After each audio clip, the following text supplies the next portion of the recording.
మాజీ క్రికెటర్ అంబటి రాయుడు మళ్ళీ వైసీపీలో చేరుతున్నారని ఒక డౌట్స్ అనేది వ్యక్తం అవుతున్నాయి. ఎందుకంటే ఆయన సిద్ధం అంటూ ఇవాళ ఎక్స్లో పోస్ట్ చేసినటువంటి ఒక మెసేజ్ అటు ఏపీలో డిస్కషన్కి దారితీసింది. ఇవాళ నుంచి జగన్ మేమంతా సిద్ధం అనే పేరుతో బస్సు యాత్ర స్టార్ట్ చేస్తున్నారు ఇడుపులపై నుంచి. ఈ టైంలోనే సిద్ధం అంటూ రాయుడు ట్వీట్ చేయడము, మళ్ళీ ఆయన వైసీపీలోకి వస్తాడా ఏంటి అనేది చర్చ అయితే నడుస్తుంది.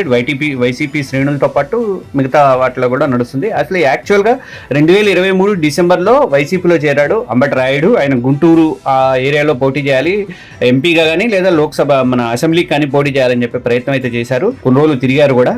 వైసీపీలో ఆయనకి టికెట్ ఇచ్చే అవకాశాలు లేవు అని తెలుసుకున్న తర్వాత ఆయన జనవరి 7న వైసీపీకి రిజైన్ చేశాడు. పాలిటిక్స్కి కొన్ని రోజులు దూరంగా ఉంటానని చెప్పేసి అని అన్నారు. తర్వాత కొన్ని రోజులకి ఒక 2-3 రోజుల్లోనే మళ్ళీ జనసేనాని పవన్ కళ్యాణ్తో కూడా భేటీ అయ్యారు. పవన్ కళ్యాణ్తో భేటీ అవ్వడం బట్టి జనసేనలో చేరతారని చెప్పేసి టాక్ అయితే నడిచింది. కానీ ఇప్పుడు మళ్ళీ సిద్ధం అంటూ ఎక్స్లో పోస్ట్ చేయడం మీద రాయుడు ట్వీట్ ఏంటి, వైసీపీలో చేరతారా ఏంటి అనే దాని మీద అయితే డిస్కషన్ అయితే నడుస్తుంది.